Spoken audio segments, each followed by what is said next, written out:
At the end of 2024, I came across this game, Halo Flashpoint. It's a tabletop war game based on the classic Halo multiplayer. I then went down a really deep rabbit hole and probably built the best thing I've ever made from a crafting perspective. It's tucked behind this box, and in this video I'll show you exactly what it was. But to do that, I need to take you back to January of this year.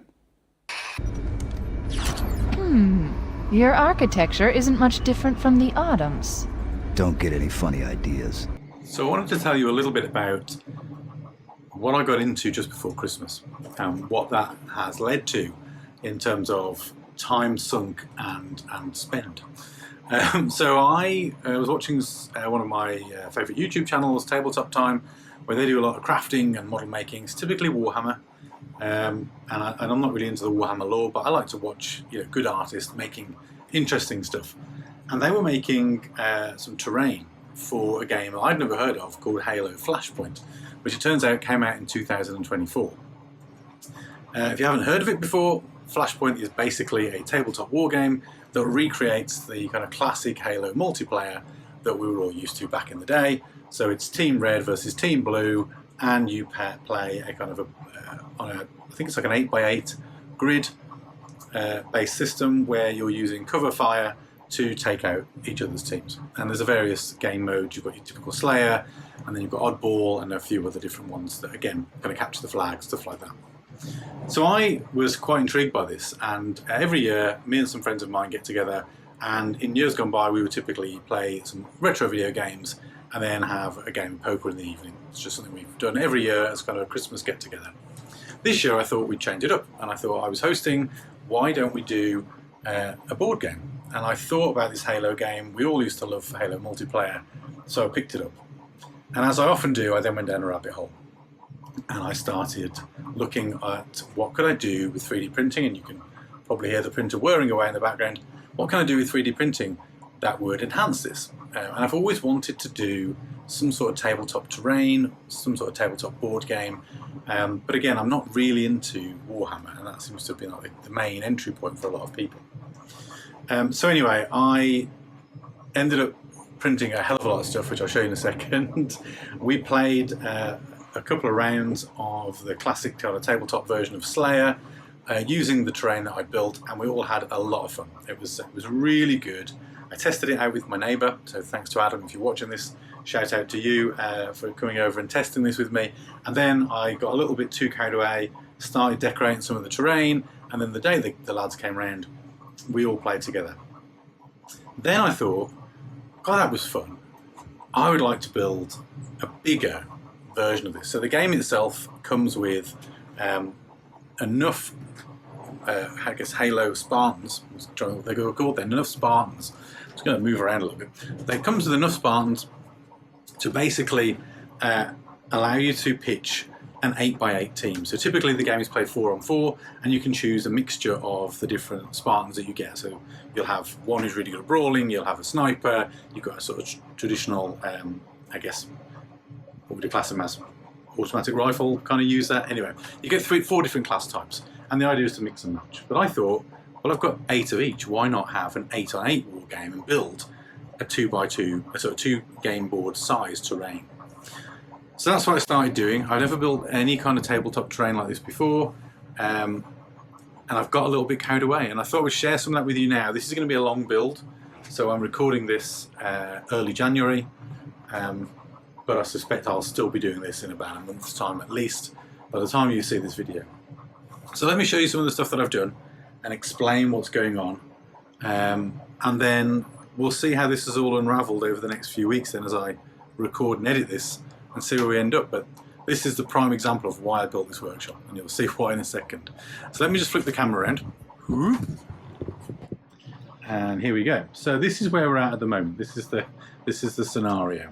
So this is the terrain here that I built for my friends, and like I said, I wasn't planning to paint it in any way. I was just going to have it straight off the printer in this kind of light grey, and then I started to mess around pre-Christmas, got a few quiet days when I wasn't working, and I thought, yeah, why not? I'll do a little bit of flocking and we'll add a little bit of like dirt and muck and sort of terrain marks and some blood damage and just little things to sort of dirty it up. I've got some pigment powders as well. I use those to create kind of stains and marks.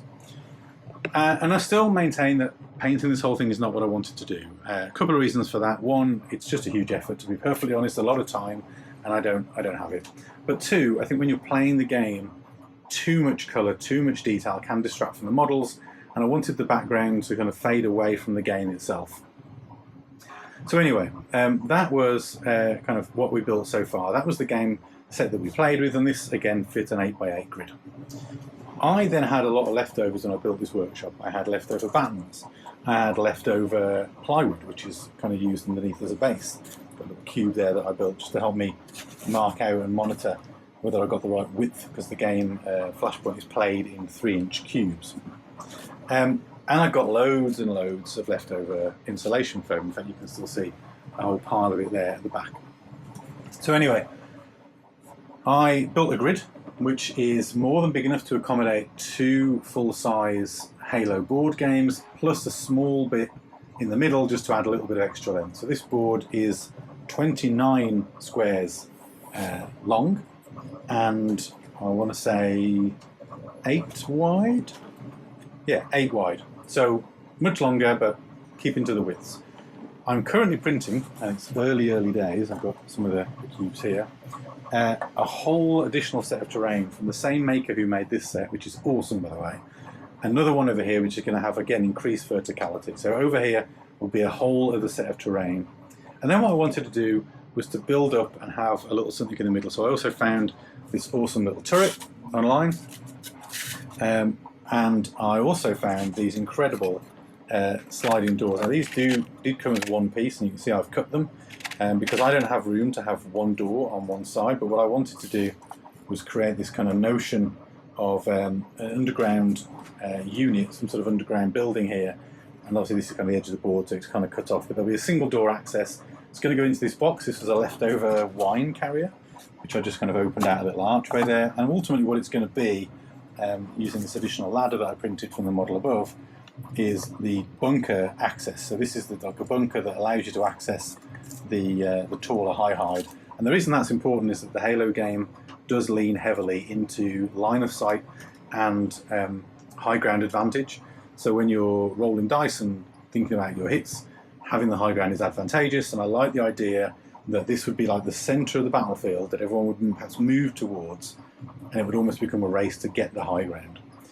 So you'll be able to fight and have combat over here. There'll be additional stuff over here. My intention is to glue all this down. So I've got glue on the way.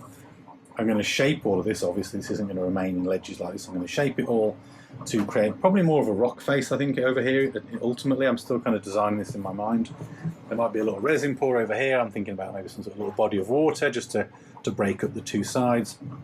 And the whole thing will be flocked and set. These will remain removable just for storage purposes, but then the game board will be designed and fixed around the terrain that I'm producing.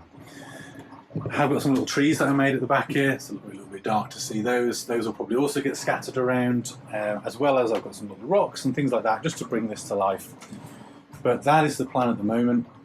Then I thought, well, if I'm going to do all of this, I should probably paint the minis. So here are the minis. I'm just trying to get out of the way of the light so you can see them. Again, like I said, 8 of each, plus the 4 Covenant guys here, but I'm not doing anything with those for the time being.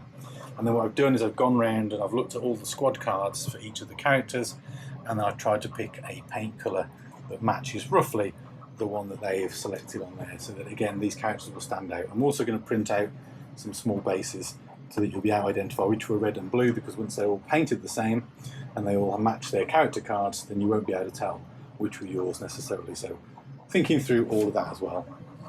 So I just thought I'd share that with you.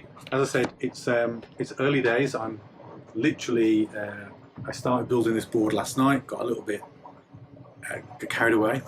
I went to my local wargame shop and talked to the owners there. They're brilliant. They were showing loads of tips and ideas and showing me their boards. I thought, yeah, I'm going to do it. And I got back, as I often do, with an idea in my head, got carried away and started building.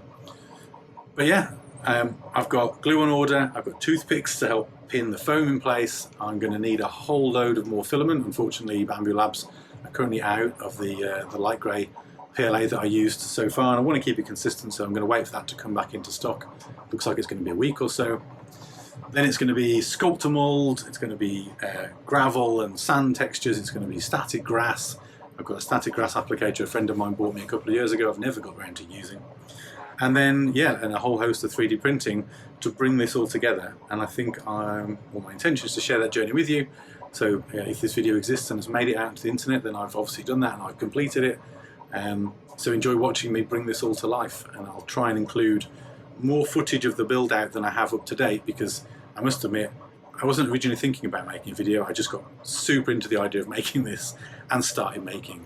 But now I think it might be an interesting video and I want to share it with you, so that's the plan. So enjoy the rest of the video, hopefully, as I conclude this build and bring this thing to life. And let me know as I go along whether I've done the right thing, what you might have done, how could I enhance this, change it up, make it even more engaging. I'm really looking forward to finishing this and then getting the guys over for a round 2. Anyway, I'll leave you there.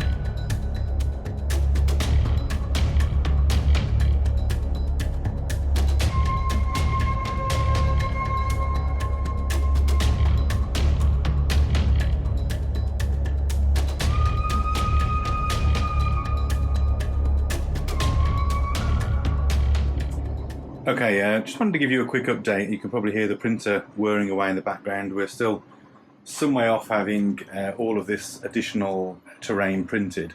But what I'm doing is, or I have done, is just taken all of the other plastic off, which is kind of currently over there, and drawn out the game grid. So if you haven't played Halo Flashpoint before, it's played on an 8x8 grid typically. So, you know, something like that kind of size. I'm going for a bigger game, which is going to be 2 8x8 plus I think there's a couple of extra rows in the middle here, which I'll explain later on. So I'm going for a much bigger grid. Now I don't want these grid lines to be visible during actual gameplay. So once the board is finished, I don't want to see the grid lines. I want this to be a board that can be used for other things, other types of war games that maybe I haven't yet gotten into or discovered, or maybe even in the future for Marvel Crisis Protocol. And honestly, from an immersion point of view, I just don't want to see the grid lines. I think it would spoil the game. But I do need to see what the map's going to look like and how the game's going to play. So for now, while I'm designing the layout, which is why I can't take this board any further, I need to finish printing all of this and then work out how the whole board's going to lay out. I thought it would be useful just to have that grid.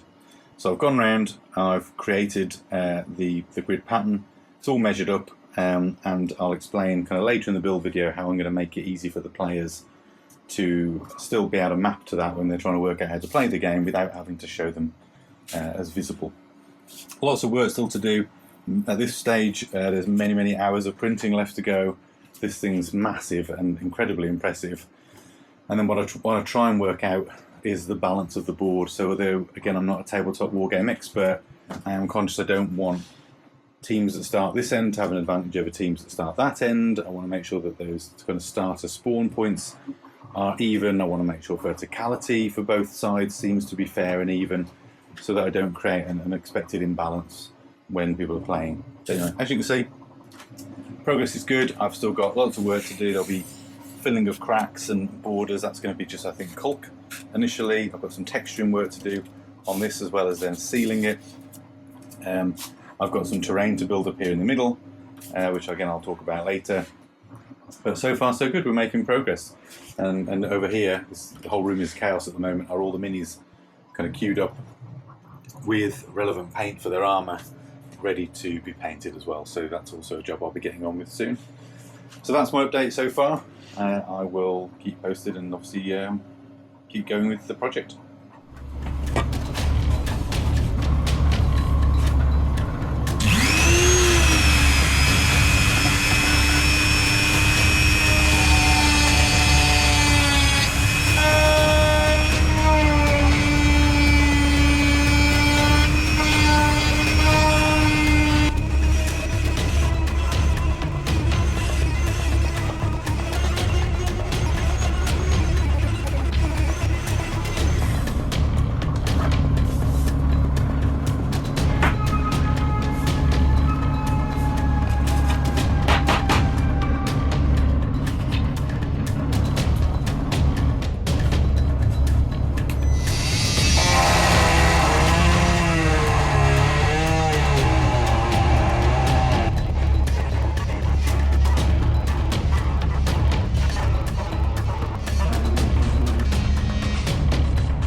So I thought I'd just interrupt the time lapses and the footage just to give you an update on where I'm at this point. So it is 23rd of January as I'm filming this. You can see the workshop's piled up. I've been printing like mad. There's probably, I don't know, 3 or 4 kilos worth. That's 3 or 4 full filament rolls worth on there.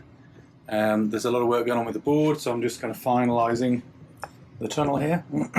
Excuse me. So I've put some detailing in there to try and kind of bring it to life. Obviously that will be all sprayed a kind of a neutral colour, and there'll be a little bit of grubbiness kind of done to it. This will all be rock. This piece also kind of slots on the top.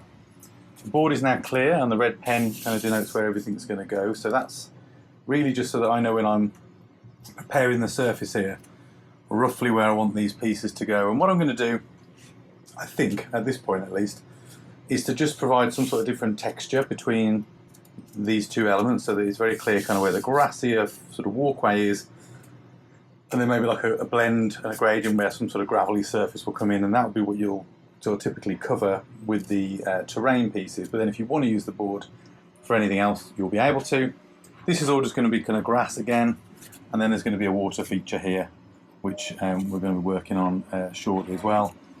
I've got to fill the board, all the cracks, get the surface prepared, then paint and PVA it to protect it, and then we can start putting down some of the textures and stuff. I've got a whole load of stuff over here. I'm also working on the minis. I haven't got a huge amount through that at the moment. I've got one that I would say, other than being based, is basically done. And when that comes across on the camera, pretty happy with it. I'm not the best, miniature painting, so these are going to be, they need to look good, they don't need to look amazing. And I'm still printing. I've got some bits that I will either have talked about in the voiceover and forgotten to keep a secret, or that hopefully will be a cool addition later on. So I'll leave you there. I'm going to get back to work on this. As I said, tonight's job is to fill in all these gaps and get that surface ready for painting with the PVA paint tomorrow. So there we go.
Just thought I'd do a quick update. Just finished, finally, painting and PVAing the board. So the step you've just seen clips of is basically to do two things. So first of all, the PVA really is to seal the board, seal the foam for what comes next, because when I'm laying glue and then more flocking and textures and then sealing all of that with a kind of a wet glue mix, I need that board to be really well sealed. It protects the foam, stops it from reacting to glues and other things I might put down. And then the paint obviously is to provide an undercurrent for like the flocking that goes on top. So when the flock goes on, or the stone textures, if there's any areas that aren't as well covered as others, it doesn't matter because there's kind of a base colour underneath. Now what I've done, I'll just turn this around and show you. You can see the board looks a bit of a mess, doesn't really come through on camera.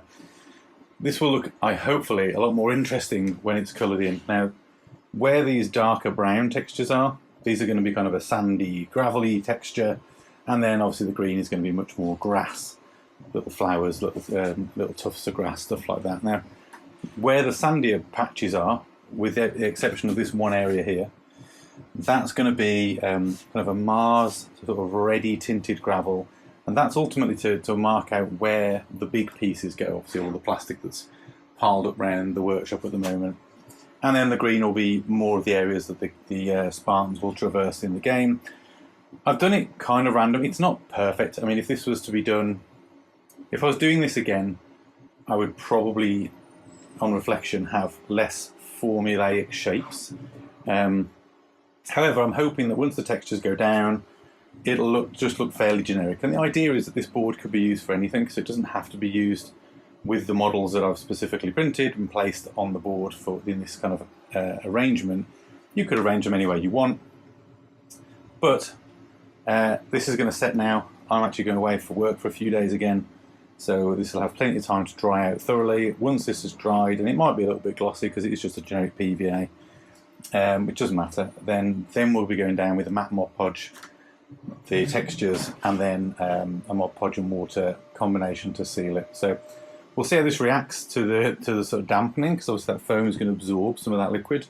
I think it'll dry quite quickly, and then we can get back to all of this chaos, because I've got more printing down there, the trees, I've got the miniatures underway at the moment. I have actually finished a couple of them, I think pretty much. Well, you'll see that on camera, but it's probably too blurred, but I'll show you some detailed shots later. I've still got 14 of them to go. There's still more printing going on, so I'll tell you more about what that is at some point.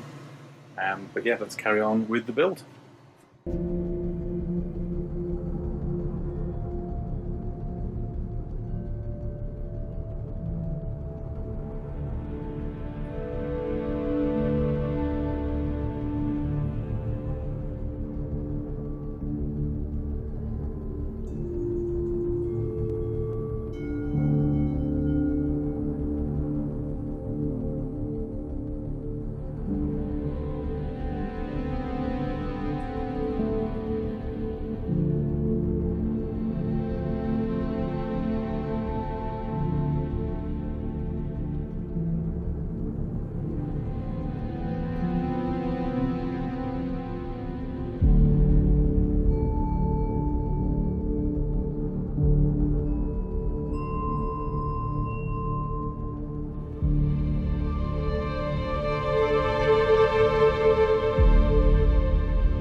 And there you have it. That's the end of the video. I hope you enjoyed seeing this mammoth board come together.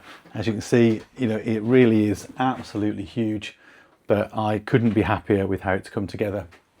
I am probably going to have to work out now where I'm going to store it and how I'm actually going to keep this thing, because it is absolutely massive.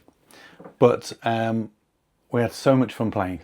That night that we actually set it all up and played it, we played for 5 or 6 hours. I think we ended up drawing just 3 kills apiece as we were trying to work out how to navigate the large board and to play the game's already complicated rules. But once you get your head around it, it does start to flow quite quickly.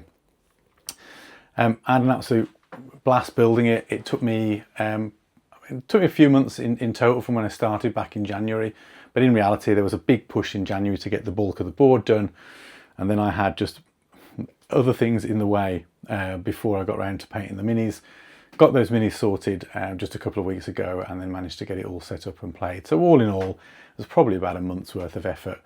Many hours of printing, many hours of crafting and painting. Similarly with the minis, I forgot how long it takes to paint minis. I haven't really done that at that kind of scale for quite a a very long time, in fact, since I was a kid, to be frank. But yeah, it was a really fun project to do. I know it's a little bit different from the content that I usually make here, but it's gaming adjacent, so I hope you'll forgive me, and I hope you've enjoyed seeing something a little bit different as well. Also, how good is that Halo music? Hopefully I got to keep it in, and even if I get copyright struck, frankly, I'm leaving it in. So if I have been copyright struck for that, I hope you enjoyed a bit of epic gaming music to get you in the feels. I guess that's the end of this video. So if you haven't already, I'd ask you to like and subscribe and help support the channel. I know I do that every week, and thank you to those who have subscribed recently and those that have stayed with me since the beginning of this journey. Get involved in the comments down below. I'd love to hear your thoughts on the board. What did I do well? What did you not like? What did you really like? What could I have done better or differently? And is there anything you want to know about in terms of the tools or techniques that I've used here that I didn't explain? So I've not really gone into great detail about this. I'm not pretending to be an expert at this. I was really just wanted to show you the enjoyment I'd had crafting something special like this. So yeah, let me know. I'd love to hear your thoughts. And I'd also like your feedback on the camera and the audio. I'm kind of looking at the digital screen here. I picked up the Osmo Pocket 4, I think it's called. Yeah, the Osmo Pocket 4. Just released, I think, in the last couple of weeks. I'd been tempted to pick up the Pocket 3. It's in lots of great reviews, but felt like I was a bit late to the train, so I wanted to wait for the 4, and it's now come. So yeah, we'll see how we get on, see how this footage looks. It's not going to be as good as my usual DSLR, I get that, but I also think this will help me when it comes to going out and kind of taking better content when I'm on the move or doing game hunts, a bit like the Nottingham Gaming Market from last week, if you watched that video. So anyway, we'll wrap it up there. Thank you again for watching. I really do appreciate it. Have a fantastic week, and I'll see you for next week's video. Killjoy. Double kill. Game over.